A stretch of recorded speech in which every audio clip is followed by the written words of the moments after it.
আসসালামু আলাইকুম। এটিএন বাংলা সংবাদে সবাইকে স্বাগত জানাচ্ছি আমি বর্ষা ইসলাম। শুরুতেই বিআরবি কেবলস সংবাদ শিরোনাম। ইরানের ব্যাপক ক্ষেপণাস্ত্র হামলায় বিপর্যস্ত ইসরায়েল, 4 জন নিহত। তেহরানকে জ্বালিয়ে দেওয়ার হুমকি তেল আবিবের, মধ্যপ্রাচ্যে ছড়াতে পারে সংঘাত। লন্ডন বৈঠক দেশের রাজনীতিতে ইতিবাচক প্রভাব ফেলবে বলেছে সমমনা দলগুলো। বিচার সংস্কারের সুস্পষ্ট নির্দেশনা না থাকায় হতাশ এনসিপি। প্রধান উপদেষ্টা নিরপেক্ষতা নিয়ে প্রশ্ন জামায়াতের। নির্বাচন যখনই হোক নিরাপত্তা নিশ্চিতে প্রস্তুত আইন শৃঙ্খলা বাহিনী। বিচ্ছিন্ন ঘটনা ছাড়া সবখানে লেভেল প্লেইং ফিল্ড আছে, দাবি স্বরাষ্ট্র উপদেষ্টার। এবং করোনা নিয়ে অবহেলা করলে ভারতের মতো পরিণতি হবে, সতর্ক করলেন বিশেষজ্ঞ চিকিৎসকরা। স্বাস্থ্যবিধি মেনে চলা ও টিকার বুস্টার ডোজ নেওয়ার পরামর্শ। শুনছিলেন বিআরবি কেবল সংবাদ শিরোনাম, এবার বিস্তারিত। শনিবার ভোররাত থেকে ইরানের ব্যাপক ক্ষেপণাস্ত্র হামলায় বিপর্যস্ত ইসরায়েল। এতে দেশটির বিভিন্ন এলাকায় অন্তত 4 জন নিহত হয়েছেন। জবাবে ইরানের দক্ষিণাঞ্চলেও বুশেহর প্রদেশের গ্যাস ক্ষেত্র সহ আরও কমপক্ষে 10টি স্থানে হামলা চালায় ইসরায়েল। এর ফলে ইরানে আরও 2 জন নিহত হয়েছেন। জবাবে ইরান প্রতি মুহূর্তে আক্রমণের পরিধি বাড়িয়ে দেওয়ায় তাদের আকাশ প্রতিরক্ষা ব্যবস্থা ও দূরপাল্লার ক্ষেপণাস্ত্র ভান্ডারে সরাসরি আঘাতের নির্দেশ দিয়েছে তেল আবিব। একই সাথে তাদের ক্ষয়ক্ষতির তথ্য প্রকাশ না করতে গণমাধ্যমগুলোকে নির্দেশ দিয়েছে নেতানিয়াহু প্রশাসন। এদিকে হামলা পাল্টা হামলার জেরে যুক্তরাষ্ট্রের সাথে ইরানের পারমাণবিক চুক্তির আলোচনা ভেস্তে গেছে বলে নিশ্চিত করেছে মধ্যস্থতাকারী দেশ ওমান। জাহিদুল আলমের রিপোর্টে বিস্তারিত।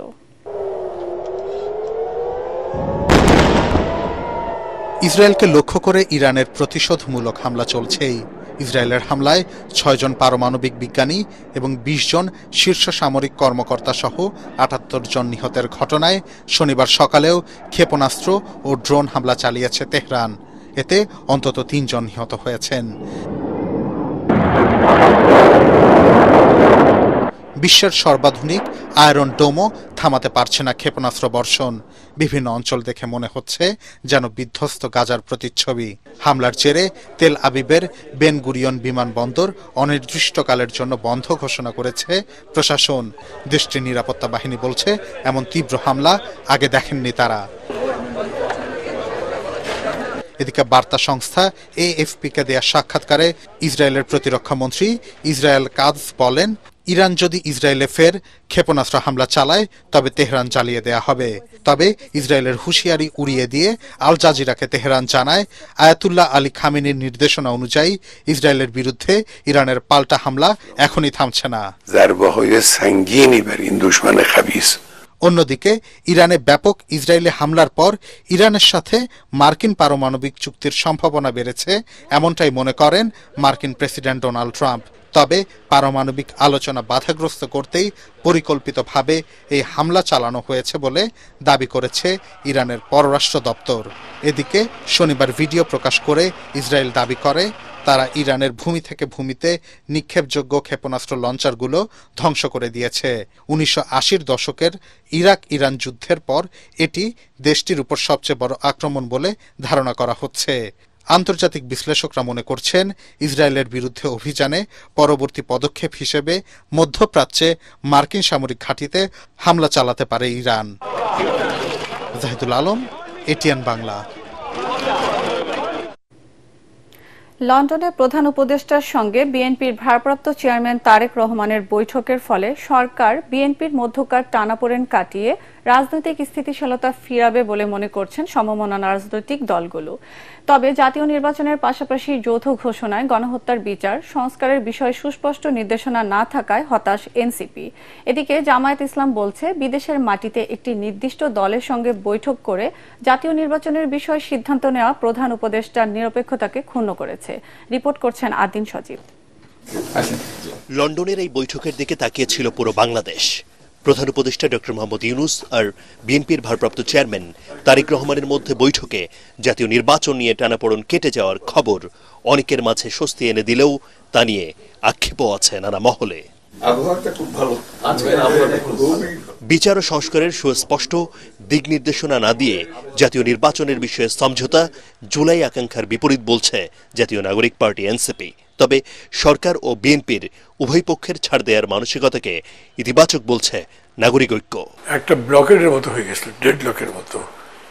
এটা ভাঙা দরকার ছিল এবং ভাঙার জন্য এই দুইজনেরই কথা হওয়া দরকার ছিল। বিএনপিও বলেছে হ্যাঁ আমরা ঐক্যবদ্ধ বা ঐক্যবদ্ধের ভিত্তিতেই করবো। আই এম কনফিউজ, তবে আমি চাই যে এটাও হয়ে যাক, কারণ একটা গ্রহণযোগ্য ভালো নির্বাচন ছাড়া আমাদের উত্তরণের তো অন্য কোনো পথ নেই। আমরা যে মৌলিক সংস্কারগুলো কথা বলছি এবং জুলাই ঘোষণাপত্র, এই জুলাই ঘোষণাপত্রটা কিন্তু শুধু কোনো একক রাজনৈতিক দলের না, সবার, যেগুলোতে আমরা ঐক্যমতে পৌঁছাবো সব পক্ষ, সেগুলো কোন পদ্ধতিতে বাস্তবায়ন হবে সেটার একটা সুস্পষ্ট রূপরেখা আমরা কিন্তু এই বৈঠকটা থেকে আসবে এরকম আশা করেছিলাম। কিন্তু সংস্কার এবং বিচারের শর্ত থাকলেও নির্বাচনটাই যেন একটু মুখ্য হয়ে যাচ্ছে তারিখটা। তো এটাতে কিন্তু আমরা আশঙ্কা প্রকাশ করছি যে সবকিছু যাতে নির্বাচন কেন্দ্রিক না হয়ে যায়। দেশের বাইরে একটি দলের প্রধানের সাথে বৈঠকের মধ্যে নেতিবাচক কিছু দেখছে না এবি পার্টি। তবে তারা এও মনে করে আলোচনা ফলপ্রসূ হলেও বিচার ও সংস্কার কতটা গতি পায় তা এখনো বলা যাচ্ছে না। সংস্কারের বিষয়টা কি? বিএনপি বলছে কনস্টিটিউশনাল কোয়েশ্চেন এগুলো সংসদেই ফাইনাল হতে হবে, এখানে হবে না। তো তাদের সংসদে আগে তো হচ্ছে না এটা, এখন তারা কিভাবে মিটিগেট করবেন? নিশ্চয়ই এটার মধ্যেও একটা সিলভার লাইন পাওয়া যাবে, সেটা তারা এফিশিয়েন্টলি করতে পারবেন, এটা আশা করতে পারি আমি। বিচারের কাজটা যদি একটু কনফিডেন্সটা পাই আমরা যে না বিচারটা প্রপার জায়গায় এগোচ্ছে। সেকেন্ড ইস্যু হচ্ছে সংস্কারের ব্যাপারে তো যথেষ্ট অগ্রগতি আছে। বিএনপি কিছু কিছু জায়গায় এখন একমত হতে পারে না, যদি তারা সেগুলোতে একমত হয়ে যায় তাহলে কিন্তু ইলেকশন দেওয়ার ব্যাপারে আর একটা জায়গা থাকে, সেটা হচ্ছে রাজনৈতিক এবং আইন শৃঙ্খলা পরিস্থিতিরা যাতে প্রপারলি ভালোভাবে থাকে। এই যে নির্বাহী, আইনসভা এবং বিচার, এই তিনটা অঙ্গকে ইন্ডিপেন্ডেন্ট করা, একটার থেকে আরেকটাকে দিয়ে চেক অ্যান্ড ব্যালেন্স করা, এগুলো যে কোনো রাষ্ট্র কাঠামোর, গণতান্ত্রিক রাষ্ট্র কাঠামোর খুব বেসিক, এগুলো খুবই উপরে সুপারফিশিয়াল প্রবলেম, এগুলোই আমরা গত 53 বছরে ফিক্স করতে পারি নাই। সো আমার মনে হয় এসব সংস্কারে আমাদের ঐক্যমতে আসা উচিত, এটার ভিত্তিতে জুলাই সনদটা হওয়া উচিত এবং কিভাবে এই সংস্কারটা বাস্তবায়ন হবে সেটা সুস্পষ্ট একটা দিক নির্দেশনা আসা উচিত। তারেক রহমানের সাথে প্রধান উপদেষ্টার বৈঠকে জাতীয় ইস্যু নিয়ে সিদ্ধান্ত গ্রহণে আপত্তি জানিয়েছে জামাতে ইসলামী। এক বিবৃতিতে দলটি জানায় একটি দলের প্রতি ডক্টর ইউনূসের বিশেষ অনুরাগ তার নিরপেক্ষতাকে ক্ষুণ্ণ করেছে। সেই সঙ্গে আগামী জাতীয় নির্বাচন সুষ্ঠু হওয়ার বিষয়েও জনমনে আশঙ্কা জেগেছে বলেও বিবৃতিতে উল্লেখ করা হয়। আদ্দিন সজীব, এটিএন বাংলা, ঢাকা। প্রধান উপদেষ্টার সঙ্গে বৈঠকে জাতীয় নির্বাচন নিয়ে অনিশ্চয়তা দূর করা সহ দেশবাসীকে সঠিক দিক নির্দেশনা দেওয়ায় সমালোচকরাও এখন তারেক রহমানের নেতৃত্ব প্রকাশ করছেন, এমন দাবি করেছেন বিএনপির ভাইস চেয়ারম্যান শামসুজ্জামান দুদু। জাতীয় প্রেস ক্লাবে আলোচনা সভায় তিনি বলেন, অযথা নিজেদের মধ্যে বিভেদ সৃষ্টি করে পতিত স্বৈরশাসক ও তার দোসরদের বিশৃঙ্খলার সৃষ্টির সুযোগ দেওয়া যাবে না। স্বচ্ছ, স্বাভাবিক, গ্রহণযোগ্য নির্বাচন আয়োজনে সবাইকে একসাথে কাজ করার আহ্বান জানান বিএনপির এই ভাইস চেয়ারম্যান। তিনি বলেন, জনগণের ভোটে রাষ্ট্র পরিচালনার দায়িত্ব পেলে রাষ্ট্র সংস্কারের 31 দফা বাস্তবায়নের মাধ্যমে দেশবাসীর আকাঙ্ক্ষা পূরণ করবে বিএনপি। গণতন্ত্রের প্রশ্নে সবাই একমত, নির্বাচনের প্রশ্নে সবাই একমত। আগামী দিন নির্বাচন হতে হবে, মানুষের ভোটাধিকার ফিরিয়ে দিতে হবে, স্বচ্ছ এবং স্বাভাবিক নির্বাচন হতে হবে, এ ব্যাপারে কিন্তু কোনো দ্বিমত নেই। সেই জন্যে আমাদের একটু সতর্ক থাকতে হবে, একটু ধৈর্য থাকতে হবে। অল্পতেই উত্তেজিত হয়ে নিজেদের ভিতর বিভাগ সৃষ্টি করে আমরা গণতন্ত্রকে বিঘ্নিত করছি কিনা সে ব্যাপারে একটু চিন্তা করতে হবে।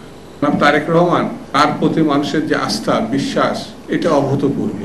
একসময় তাকে যারা সমালোচনা করতেন তারাও এখন তার সমর্থক। নির্বাচন যখনই হোক, নিরাপত্তা নিশ্চিতে আইন শৃঙ্খলা রক্ষাকারী বাহিনীর সর্বাত্মক প্রস্তুতি আছে বলে জানিয়েছেন স্বরাষ্ট্র উপদেষ্টা জাহাঙ্গীর আলম চৌধুরী। শনিবার সকালে রাজধানীর উত্তরায় র্যাব সদর দপ্তর পরিদর্শন করে তিনি বলেন, একটি বিচ্ছিন্ন ঘটনা ছাড়া সবখানেই নির্বাচনের জন্য লেভেল প্লেইং ফিল্ড রয়েছে। মাঠ পর্যায়ে পুলিশের কাছে রাইফেলের মতো অস্ত্র থাকলেও ভারী মরণাস্ত্র থাকবে না বলে জানান স্বরাষ্ট্র উপদেষ্টা। ইমদাদুল্লাহ বাবুর রিপোর্ট। লন্ডনে বিএনপির ভারপ্রাপ্ত চেয়ারম্যান তারেক রহমানের সঙ্গে বৈঠকে আগামী ফেব্রুয়ারিতে নির্বাচনের বিষয়ে সম্মতি দিয়েছেন প্রধান উপদেষ্টা ডক্টর মোহাম্মদ ইউনূস। তার এই ঘোষণায় রাজনৈতিক দলগুলোর মধ্যে এখন নির্বাচনমুখী প্রবণতা। বিশেষ করে এবারের ঈদে নিজ নিজ এলাকায় ঘুরে আনুষ্ঠানিক জনসংযোগ করেছেন বিভিন্ন দলের নেতাকর্মীরা। তবে 5 আগস্ট পরবর্তী বাংলাদেশে নাজুক আইন শৃঙ্খলা পরিস্থিতি নিয়ে সংশয় রয়েছে জনগণের মধ্যে। তাই আসছে ত্রয়োদশ জাতীয় সংসদ নির্বাচনকে ঘিরে আইন শৃঙ্খলা রক্ষাকারী বাহিনীর প্রস্তুতি কেমন, সেই প্রশ্নের মুখে পড়েন স্বরাষ্ট্র উপদেষ্টা। প্রধান উপদেষ্টা যে সময় উনি ডিসিশন নেবেন ইলেকশনের ডেট, আমরা সেই সময়ের জন্য সবসময় প্রস্তুত আছি। আমাদের ইলেকশন যে সময় হবে ওই সময়ের জন্য যে ধরনের প্রস্তুতি দরকার হবে আমরা ওই ধরনের প্রস্তুতি। এ সময় তিনি বলেন, বর্তমানে দেশে যে রাজনৈতিক পরিবেশ বিরাজ করছে তাতে নির্বাচনে সবার জন্য সমান সুযোগ বা ক্ষেত্র রয়েছে। এক্ষেত্রে দু একটি বিচ্ছিন্ন ঘটনা প্রভাব ফেলবে না বলে দাবি করেন উপদেষ্টা। ছোটখাটো ঘটনা সব সময় ঘটে, আপনারা যদি 53 বছরের ইতিহাস দেখে থাকেন এই ছোটখাটো ঘটনা ঘটে থাকবে এবং এই ছোটখাটো ঘটনা দুই একটা ঘটবে। এই সব ঘটনা ঘটে দেখেই তো আমাকে এই বাহিনী রয়ে গেছে। যদি কোনো কিছু না হইতো তো আমাদের বাহিনীরই দরকার হইতো না। যদি সব একেবারে লেভেল প্লেইং ফিল্ড, কোনো কিছুই দরকার নাই, বাহিনীর কি দরকার। উত্তরায় র্যাব সদর দপ্তর পরিদর্শনের আগে এপিবিএন কার্যালয় ঘুরে দেখেন জাহাঙ্গীর আলম চৌধুরী। সেখানে তিনি বলেন, কেবলমাত্র এপিবিএন এর মতো বিশেষায়িত ইউনিটের হাতেই থাকবে ভারী অস্ত্র। মারণাস্ত্র বলতে হলে ওটা বুঝাইছি, বড় ধরনের অস্ত্র থাকবে না, তার কাছে তো রাইফেল থাকবেই। এখন তো মরণাস্ত্র বলতে দিয়ে আপনি তো ওই কি বলে একটা চাকুও তো মরণাস্ত্র, ওইটা দিয়ে তো মানুষ মেরে ফেলানো যায়। এইবার আপনি দেখেন ঈদে আপনারা কোনো একটা খারাপ রিপোর্ট কিন্তু করতে পারেননি, আল্লাহ দিলে সব কিন্তু ভালোভাবে করছে। এই তো বোঝা যায় যে আইন শৃঙ্খলা অনেক উন্নতি হয়েছে। স্বরাষ্ট্র উপদেষ্টা আরও জানান, ভারতের অবৈধ পুশিন বন্ধে ঢাকায় দেশটির হাই কমিশনারের সাথে তার আলোচনা হয়েছে। ইমদাদুল্লাহ বাবু, ATN বাংলা, ঢাকা। দেশ জুড়ে দ্রুত মামলা নিষ্পত্তি করতে লিগ্যাল এইড সেবার প্রতি জেলায় একজনের পরিবর্তে 3 জন করে বিচারক থাকবে বলে জানিয়েছেন আইন উপদেষ্টা ডক্টর আসিফ নজরুল। বছরে গড়ে 5 লাখ মামলা হয় জানিয়ে তিনি বলেন, লিগ্যাল এইডের মাধ্যমে 35,000 মীমাংসা সম্ভব। রাজধানীতে জাতীয় আইনগত সহায়তা প্রদান সংস্থা আলোচনা সভা শেষে আসিফ নজরুল জানান, সরকারি আইনগত সহায়তা বাড়লে বছরে 2 লাখ মামলা নিষ্পত্তি হতে পারে। লিগ্যাল এইড সমস্যার সমাধানে আইন মন্ত্রণালয় দ্রুত ও কম সময়ে অল্প খরচে মামলা নিষ্পত্তি, ন্যায় বিচার নিশ্চিত, মামলার অভিশাপ থেকে মানুষকে মুক্তি দিতে বেশ কয়েকটি ধাপে সংস্কার করছে বলেও জানান আইন উপদেষ্টা। আমরা যদি সরকারি আইনগত সহায়তা কর্মসূচিকে সম্প্রসারিত, আরো দক্ষ, আরো প্রাতিষ্ঠানিকভাবে সমৃদ্ধ করতে পারি, তাহলে আমরা সরকারি আইনগত সহায়তার মাধ্যমে যে আমরা মধ্যস্থতার মাধ্যমে মামলা স্বল্প খরচে স্বল্প সময় নিষ্পত্তি করছি, সেটার সংখ্যা 35,000, আমরা সেটাকে 1 থেকে 2 লক্ষে নিয়ে যেতে পারবো। 2 লক্ষ মামলা এখানে নিষ্পত্তি করতে পারি, তাহলে প্রত্যেক বছর মামলা দায়ের পরিমাণ সেটা 40% কমে যাবে। পর্যটক বান্ধব পরিবেশ সৃষ্টির লক্ষ্যে সিলেটের কোনো পাথর কোয়ারি আর লিজ দেওয়া হবে না বলে জানিয়েছেন পরিবেশ, বন ও জলবায়ু পরিবর্তন বিষয়ক উপদেষ্টা সৈয়দা রিজওয়ানা হাসান। দুপুরে সিলেটের জাফলং পর্যটন এলাকা পরিদর্শন শেষে এই কথা জানান তিনি। জাফলং পর্যটন কেন্দ্রকে ঢেলে সাজানোর পরিকল্পনা করা হচ্ছে। এমনটি করা গেলে এই অঞ্চলের পাথর শ্রমিকদের বিকল্প কর্মসংস্থান তৈরি হবে বলেও জানান সৈয়দা রিজওয়ানা হাসান। বিদ্যুৎ, জ্বালানি ও খনিজ সম্পদ মন্ত্রণালয়ের উপদেষ্টা মোহাম্মদ ফয়জুল কবির খান এ সময় উপস্থিত ছিলেন। পরে অবৈধ পাথর ক্রাশের বিদ্যুৎ সংযোগ বিচ্ছিন্ন করার কথা বললে উপদেষ্টাদের গাড়ি বহর আটকে বিক্ষোভ করেন পাথর শ্রমিকরা। সিলেটে নান্দনিক আবেদন আছে, ঐশ্বরিক আবেদন আছে, এইরকম জায়গাগুলোকে আমরা আর পাথর তোলার জন্য ইজারা দেব না। আমরা কথা বলেছি ট্যুরিজম মিনিস্ট্রির সাথে যে এইটাতে ইকো ফ্রেন্ডলি ট্যুরিজম তারা কিভাবে করতে পারে, যাতে করে পাথর যারা উত্তোলন করে তাদের একটা বিকল্প কর্মসংস্থান হয়। ফলে আমরা আজকে দেখে গেলাম, হয়তো আমরা আবার আসবো যে এটাকে নিয়ে একটা মহাপরিকল্পনা করে ওইটা চূড়ান্ত করে আমাদের সবাই আমরা দিয়ে যেতে পারি। করোনা নিয়ে অবহেলা করলে ভারতের মতো পরিণতি হতে পারে বলে সতর্ক করেছেন বিশেষজ্ঞ চিকিৎসকরা। কোনো অজুহাতে স্বাস্থ্যবিধি মানার ব্যাপারে শিথিলতা দেখানো যাবে না বলে জানান বাংলাদেশ মেডিকেল বিশ্ববিদ্যালয়ের এমিরাটাস অধ্যাপক ABM আব্দুল্লাহ।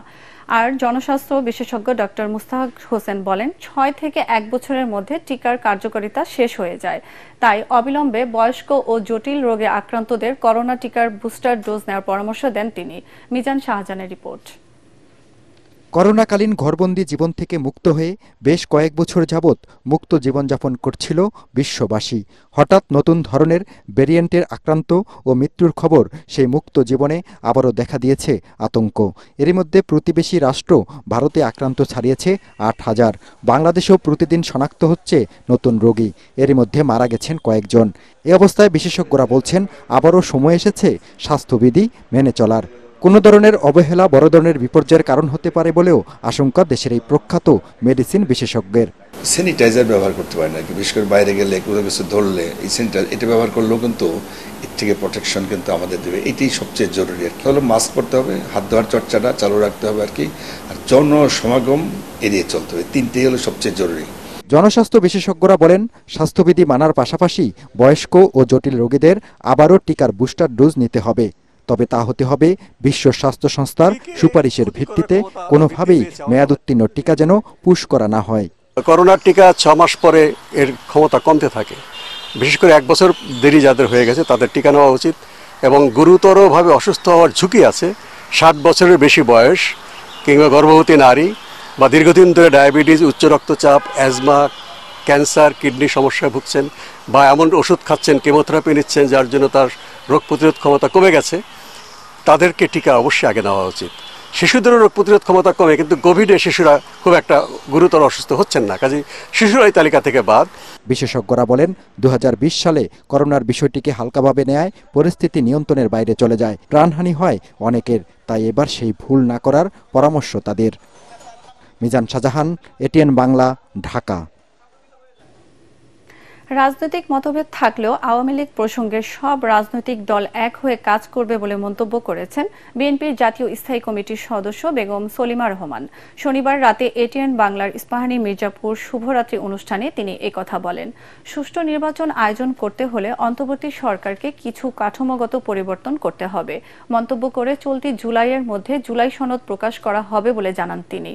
অনুষ্ঠানে ডিবেট ফর ডেমোক্রেসির চেয়ারম্যান হাসান আহমেদ চৌধুরী কিরণ বলেন, অন্তর্বর্তী সরকার প্রধান অধ্যাপক ডক্টর মোহাম্মদ ইউনুস ও বিএনপির ভারপ্রাপ্ত চেয়ারম্যান তারেক রহমান বৈঠকের গণতন্ত্রের পদযাত্রাকে আরও বেশি বেগবান করবে।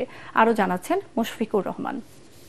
যে বিষয় নিয়ে কথা বলবো সেটি অত্যন্ত একটি বাংলাদেশের জন্য একটা গুরুত্বপূর্ণ। ATN বাংলার আলোচনা অনুষ্ঠান ইস্পাহানী মির্জাপুর শুভরাত্রিতে অন্তর্বর্তী সরকারের প্রধান উপদেষ্টা অধ্যাপক ডক্টর মোহাম্মদ ইউনুস এবং বিএনপির ভারপ্রাপ্ত চেয়ারম্যান তারেক রহমানের মধ্যে লন্ডনে অনুষ্ঠিত বৈঠক রাজনীতিতে সুবাতাসের প্রত্যাশা শীর্ষক আলোচনায় অংশ নেন বিএনপির জাতীয় স্থায়ী কমিটির সদস্য ও সাবেক প্রতিমন্ত্রী বেগম সেলিমা রহমান।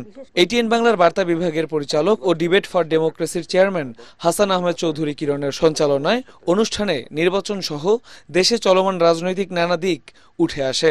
প্রফেসর ডক্টর ইউনুস এবং বিএনপি ভারপ্রাপ্ত চেয়ারম্যান জনাব তারেক রহমান সাহেবের যে বৈঠক হলো, এই সময় সেলিমা রহমান বলেন, দেশের রাজনীতির নানা জটিলতা নিরসনে ডক্টর ইউনুস এবং তারেক রহমানের বৈঠক ছিল সময়োপযোগী এবং গুরুত্বপূর্ণ। সংস্কার এবং বিচারের পাশাপাশি নির্বাচনটা হতে তো কোনো বাধা নেই। বৈঠক পরবর্তী যৌথ প্রেস ব্রিফিং নিয়ে জামায়াত এবং এনসিপি নেতাদের বক্তব্যের কড়া সমালোচনাও করেন বিএনপির এই শীর্ষ নেতা। যদি তারা মনে করেন যে হ্যাঁ এটা নিরপেক্ষতা হারাচ্ছে, তখন নতুন করে তত্ত্বাবধায়ক সরকার হোক, নতুন করে তারা করুক, আমাদের তো কোনো আপত্তি নেই। আমরা চাই লেভেল প্লেইং ফিল্ড এবং সুন্দর সুষ্ঠু নির্বাচন। বেগম সেলিমা রহমান বলেন, রাজনৈতিক বিরোধিতা থাকলেও দেশকে ফ্যাসিবাদের কবল থেকে মুক্ত রাখার লক্ষ্যে সব রাজনৈতিক দল একত্রে কাজ করবে। শেখ হাসিনা পালিয়ে যাওয়ার পরেও এখনো দেশের মধ্যে বিশৃঙ্খলা সৃষ্টি করে নানা রকম ঝামেলা করছেন, তাদেরকে কোনো মতেই আসতে দেওয়া হবে না। সেখানে সমস্ত দল সব আমরা এক। এই বৈঠক গণতান্ত্রিক পদযাত্রাকে আরও বেগবান করবে বলে মন্তব্য করেন ডিবেট ফর ডেমোক্রেসির চেয়ারম্যান হাসান আহমেদ চৌধুরী কিরণ। ফ্যাসিস্টের আগমনকে সকলকে কিন্তু ঠেকাতে হবে এবং সেই ফ্যাসিস্টের আগমন যাতে না করতে পারে সে কারণে সকলকে ঐক্যবদ্ধ থাকতে হবে, একতালে এক লয় সকলকে এগিয়ে যেতে হবে।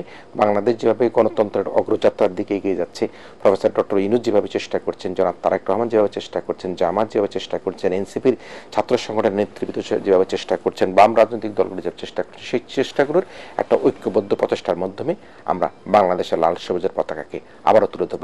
অন্তর্বর্তীকালীন সরকার প্রয়োজনীয় সংস্কার সম্পন্ন করেছে, বাকি সংস্কার নির্বাচিত সরকার অব্যাহত রাখবে বলে আশাবাদ ব্যক্ত করেন তিনি। অন্তর্বর্তীকালীন সরকার প্রধান মুশফিকুর রহমান, এটিএন বাংলা, ঢাকা। বিএনপি ক্ষমতায় গেলে তারেক রহমান ৩১ দফার মাধ্যমে দেশ পরিচালনা করবেন বলে জানিয়েছেন দলটির কেন্দ্রীয় নেতা ও সাবেক উপমন্ত্রী রুহুল কুদ্দুস তালুকদার দুলু। বিকেলে নাটোরের বড়াই গ্রামের বনপাড়া বাইপাস মোড়ে জনসাধারণের মধ্যে ৩১ দফা লিফলেট বিতরণ অনুষ্ঠানে তিনি এসব কথা বলেন। তিনি বলেন, ২০২২ সালে ৩১ দফা সংস্কার প্রস্তাব করেছিলেন তারেক রহমান। এই ৩১ দফা বাংলাদেশের মানুষের মুক্তির সনদ বলেও মন্তব্য করেন তিনি। অনুষ্ঠানে জেলা বিএনপির যুগ্ম আহ্বায়ক আব্দুল আজিজ, জিল্লুর রহমান বাবুল সহ স্থানীয় যুব দলের নেতাকর্মীরা উপস্থিত ছিলেন।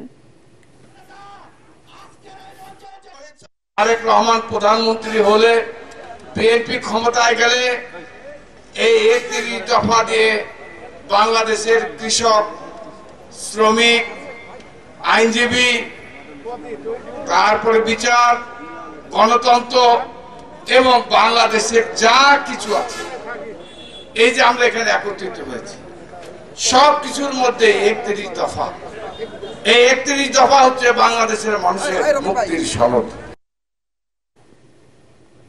পাহাড় ধসের ঝুঁকিতে রয়েছে খাগড়াছড়ির হাজারো পরিবার। টানা ও ভারী বৃষ্টিতে সেই ঝুঁকি আরও বেড়ে গেছে।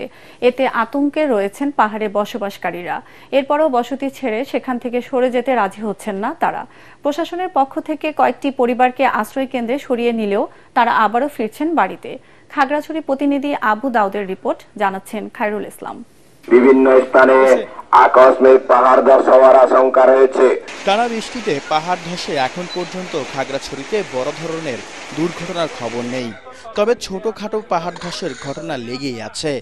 বিশেষ করে খাগড়াছড়ি সদরের ন্যান্সি বাজার, শালবন, ভুয়াছড়ি, গুগরাছড়ি এবং মহলছড়ি, পুংখিমুড়া, সিন্দুকছড়ি সহ বিভিন্ন এলাকায় পাহাড় ধসের ঘটনা ঘটেছে। ধসে পড়েছে বেশ কিছু ঘরবাড়ি ও দোকানপাট। জেলা সদরের শালবন, কলাবাগান, সবুজবাগ, মোল্লাপাড়া সহ বিভিন্ন এলাকায় ঝুঁকি নিয়ে বসবাস করছে অন্তত ৫০০ পরিবার। জেলার লক্ষ্মীছড়ি, মহালছড়ি, রামগড় সহ প্রত্যেকটি উপজেলায় এমন আরো হাজারো পরিবার অন্তত ঝুঁকিতে বসবাস করছে। অতিরিক্ত বৃষ্টি হওয়ার কারণে দেখেন আমাদের এখানে আপনার পাহাড় নেমে গেছে। এখানে আমরা প্রত্যেক বছরে মাটি ভেঙে পড়ে আমরা এগুলির ভিতরে থাকতেছি। হঠাৎ করে পাহাড় ভেঙে পড়ে আমাদের মাছ আমরা পড়ে আশ্রমে যাইতে বলছে, চলে যাবো, কি করে যাইতে তো হবে। আমাদেরকে যে একটা স্থায়ী সমাধান দিলে দেখা গেছে আমাদের প্রতি বছর যে একটা ভোগান্তিতে পড়তে হয়, এই ভোগান্তিতে আমাদের পড়া লাগবে না। পাহাড় ধসের কারণে কিছু জায়গায় সড়ক পথ সাময়িকভাবে বন্ধ হলেও পরে তা আবার চালু হয়। ইতিমধ্যে পাহাড়ে ঝুঁকিপূর্ণ অবস্থায় বসবাসকারীদের আশ্রয়ের জন্য জেলা সদরের ২০টি আশ্রয় কেন্দ্র খোলা হয়েছে। বেশ কিছু পরিবারকে সেখানে সরিয়ে নিলেও তারা আশ্রয় কেন্দ্রে থাকতে আগ্রহী নয় বলে জানান জেলা প্রশাসক। বর্ষা মৌসুমে আমরা নিরাপদ আশ্রয় কেন্দ্রে সরিয়ে নিতে চাই, কিন্তু তাদের সেক্ষেত্রে অনীহা থাকে।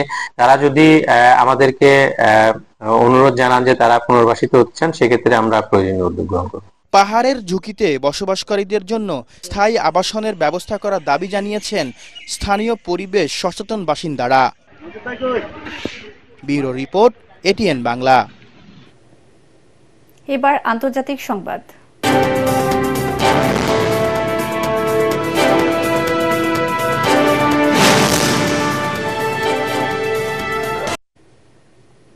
ভারতের আহমেদাবাদে বিধ্বস্ত এয়ার ইন্ডিয়ার বিমানের ব্ল্যাক বক্স উদ্ধার করেছে তদন্তকারী দল। শুক্রবার শহরের মেঘানীনগরের চিকিৎসকদের একটি হোস্টেলের ছাদ থেকে ব্ল্যাক বক্সটি উদ্ধার করা হয়। গুজরাট সরকারের ৪০ জন কর্মকর্তার সহায়তায় এআইবির একটি দল তল্লাশি চালিয়ে ব্ল্যাক বক্সটি খুঁজে পেয়েছে। ব্ল্যাক বক্সে থাকা তথ্য বিশ্লেষণ করে দুর্ঘটনার কারণ জানা যেতে পারে। এই ব্ল্যাক বক্সে বিমানের গতি, উচ্চতা, ইঞ্জিন কিভাবে কাজ করছে সেই সংক্রান্ত যাবতীয় তথ্য থাকে। ককপিটে কি কথাবার্তা হয়েছে, এয়ার ট্রাফিক কন্ট্রোলের সাথে পাইলটের কি কথা হয়েছে সেটিও রেকর্ড আছে। গত বৃহস্পতিবার আহমেদাবাদ থেকে লন্ডনে গ্র্যাট উইকের উদ্দেশ্যে যাত্রার মাত্র ৫ মিনিট পর মেঘানীনগরের জনবসতিপূর্ণ এলাকায় বিধ্বস্ত হয় বিমানটি।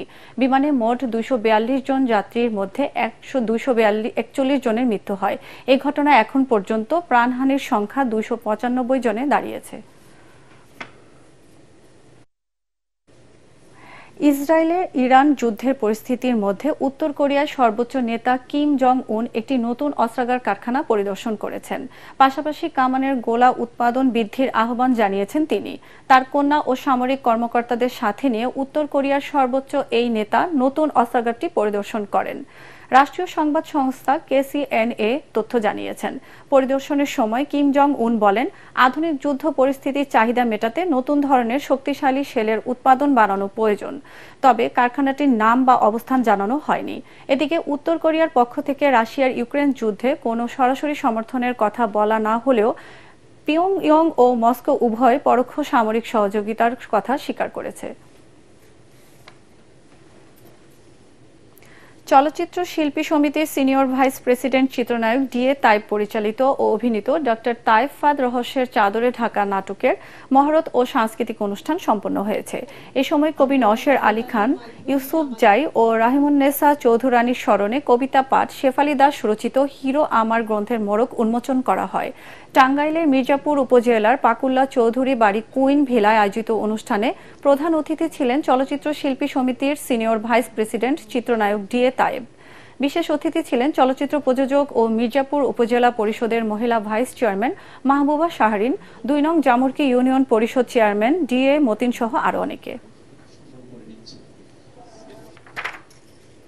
COVID-19 emergency response and pandemic preparedness প্রকল্পের আওতাধীন জনবলকে চাকুরিতে স্থায়ীকরণের দাবি জানানো হয়েছে। রাজধানীর মহাখালীতে স্বাস্থ্য অধিদপ্তরের সামনে অবস্থান কর্মসূচিতে এ দাবি জানান তারা। বলেন, ২০২০ সাল থেকে ৪ বছর চাকরি করেছেন। ২০২৪ সালে প্রকল্পের মেয়াদ শেষ হয়ে যাওয়ায় চাকরি হারান তারা। ওই সময় জীবনের ঝুঁকি নিয়ে করোনা রোগীদের সেবা দিয়েছেন দাবি করে আন্দোলনকারীরা বলেন, আবারও করোনা হানা দিচ্ছে। এ অবস্থায় তাদেরকে স্থায়ীভাবে নিয়োগ দেওয়ার দাবি জানান।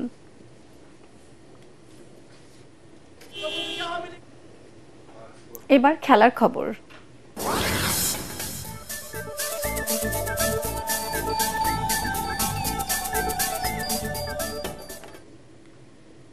অবশেষে স্বপ্নপূরণ। অস্ট্রেলিয়াকে ৫ উইকেটে হারিয়ে বিশ্ব চ্যাম্পিয়ন এখন দক্ষিণ আফ্রিকা। বড় মঞ্চে বারবার ব্যর্থতা, সম্ভাবনার চূড়ায় উঠে ধসে পড়ার বেদনা। সব মিলিয়ে দক্ষিণ আফ্রিকার নামের পাশে চোকার্স তকমাটি বসে গিয়েছিল। সব ভয় ডর পেছনে ফেলে সেই চোকার্সাই এখন টেস্ট ক্রিকেটে বিশ্বের সেরা দল। লর্ডসের সবুজ গালিচায় অস্ট্রেলিয়াকে ৫ উইকেটে হারিয়ে সকল গ্লানি মুছে দেয় টেন্ডা বাহুবার দল। ২৭ বছর আগে ঢাকা জাতীয় স্টেডিয়ামে নকআউট বিশ্বকাপে শিরোপা জয়ের পর এবার টেস্টে সেরার মুকুট নিজেদের করে নিল দক্ষিণ আফ্রিকা। ২৮২ রান লক্ষ্যে নেমে 2 উইকেট ২১৩ রান তুলে তৃতীয় দিনের জয়টা হাতের নাগালে এনে রেখেছিল পটিয়ারা। চতুর্থ দিনের প্রথম সেশনেই তার পূর্ণতা দেয় দক্ষিণ আফ্রিকা। এইডেন মার্করাম ১৩৬ রান করেন। অধিনায়ক বাহুয়া ৬৬ রানে আউট হন। এর আগে প্রথম ইনিংসে অস্ট্রেলিয়ার ২১২ রানের জবাবে মাত্র ১৩৮ রানে অল আউট হয়েছিল দক্ষিণ আফ্রিকা। দ্বিতীয় ইনিংসে অজিরা ২০৭ রানে গুটিয়ে গেলে ২৮২ রানের টেস্ট জয়ের লক্ষ্য পায় দক্ষিণ আফ্রিকা। জাতীয় ফুটবল দলের কোচ হেভিয়ার ক্যাব্রেরার পদত্যাগ চাইলেন বাফুফের নির্বাহী কমিটির সদস্য সাখাওয়াত হোসেন ভূঁইয়া শাহীন। বাফুফের নির্বাচনের প্রায় ৪ মাস পর ফেডারেশনের কার্যক্রম সংবাদ মাধ্যমে জানানো উপলক্ষে আয়োজিত সংবাদ সম্মেলনে এমন দাবি তোলেন শাহীন। সংবাদ সম্মেলনে বাফুফের সভাপতি তাবিদ আওয়াল জানান, আগামী সেপ্টেম্বরে একাডেমি করার ব্যাপারে ফিফার সঙ্গে চুক্তি করা হবে। বাফুফের আগামী ৬ মাসের কার্যক্রমও জানানো হয় সংবাদ সম্মেলনে। পরাগ আরমানের রিপোর্ট। জাতীয় ফুটবল দলের কোচ হ্যাভিয়ার কাব্রেরাকে নিয়ে অসন্তোষের ইঙ্গিত মিলেছিল সিঙ্গাপুর ম্যাচের আগেই। এশিয়ান কাপের বাছাই পর্বে 2-1 গোলে হারে কাব্রেরার পরিকল্পনা ও রণকৌশল নিয়ে প্রশ্ন উঠেছে। এবার তাকে বরখাস্ত করার দাবি তুলেছেন বাফুফে নির্বাহী কমিটির সদস্য সাখাওয়াত হোসেন ভূঁইয়া শাহিন। ন্যাশনাল কমিটির সদস্য হিসাবে আমি কাব্রেরাকে এই কোচ থেকে সরানো হলো আমার এজেন্ডা। এর বাইরে আমার কোনো এজেন্ডা নাই। 18 কোটি মানুষকে মুক্ত করা আমার এজেন্ডা। তার এমন চাওয়া প্রকাশ পেয়ে যাওয়ায় বিস্ময়ের জন্ম দিয়েছে। অথচ রাজধানীর এক কনভেনশন সেন্টারে আয়োজিত সংবাদ সম্মেলনে আগামী 6 মাসে নিজেদের পরিকল্পনা ও কার্যক্রম জানানোর কথা ছিল বাফুফে কর্মকর্তাদের। এক প্রশ্নের জবাবে বাফুফে সভাপতি তাবিদ আউয়াল জানান, আগামী সেপ্টেম্বর মাসে দেশে একাডেমি করার ব্যাপারে ফিফার সঙ্গে আনুষ্ঠানিক চুক্তির পরিকল্পনা রয়েছে। ইন দ্য মিন টাইম আমরা অলরেডি ওনাদেরকে চিঠি পাঠিয়ে আমাদের ইন্টারন্যাশনাল চিঠি পাঠিয়ে দিয়েছি। ওনারা আমাদেরকে রিকোয়ারমেন্টগুলো পাঠিয়ে দিয়েছে। এই রিকোয়ারমেন্টগুলো আমরা যদি মনে করি যে আমরা ফুলফিল করতে পারবো, তাহলে নেক্সট একটা অপরচুনিটিতে আমরা কন্ট্রাক্টে সাইন করব। ফুটবলে বাজেট বাড়ানো, ক্রয় সামগ্রীর উপর আয়কর কমানোর জন্য সরকারের কাছে সংবাদ সম্মেলনে অনুরোধ জানান বাফুফে সভাপতি। 10% করা যায়, এই মিনিমাম ট্যাক্সেশন যদি করা হয় আর ইকুইপমেন্টগুলো যদি ঠিকমতো ইম্পোর্ট করতে দেওয়ার সুযোগ সুবিধা করে দেওয়া হয়, তাহলে সেখান থেকে যে পজিটিভ ইম্প্যাক্টটা আসবে খেলোয়াড়দের এবং খেলোয়াড় মানের, সেটার এগেইনস্টে আরো অনেক বেটার রিসোর্স রেভিনিউ ইমেজ গভর্নমেন্টে বিল্ডিং করা হবে। নারী ফুটবল, বয়স ভিত্তিক ও স্কুল ফুটবল নিয়ে বিভিন্ন পরিকল্পনার কথা তুলে ধরেন তাবিদ আউয়াল এবং বাফুফে সদস্যরা। পরাগ আরমান, এটিএন বাংলা, ঢাকা। শেষ করার আগে বিআরবি কেবলস সংবাদ শিরোনাম আরেকবার। ইরানের ব্যাপক ক্ষেপণাস্ত্র হামলায় বিপর্যস্ত ইসরায়েল, 4 জন নিহত। তেহরানকে জ্বালিয়ে দেওয়ার হুমকি তেল আবিবের, মধ্যপ্রাচ্যে ছড়াতে পারে সংঘাত।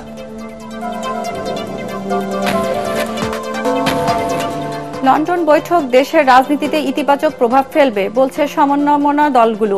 বিচার সংস্কারের সুস্পষ্ট নির্দেশনা না থাকায় হতাশ এনসিপি। প্রধান উপদেষ্টার নিরপেক্ষতা নিয়ে প্রশ্ন জামায়াতের। নির্বাচন যখনই হোক নিরাপত্তা নিশ্চিতে প্রস্তুত আইন শৃঙ্খলা বাহিনী। বিচ্ছিন্ন ঘটনা ছাড়াই সবখানে লেভেল প্লেইং ফিল্ড আছে, দাবি স্বরাষ্ট্র উপদেষ্টার।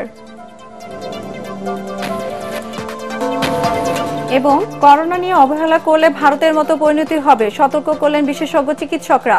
স্বাস্থ্যবিধি মেনে চলা ও টিকার বুস্টার নেওয়ার পরামর্শ।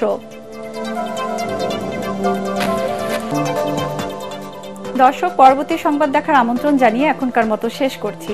এটিএন বাংলা সংবাদ ইউটিউবে দেখতে ব্রাউজ করুন youtube/ATN বাংলা নিউজ। ধন্যবাদ সবাইকে।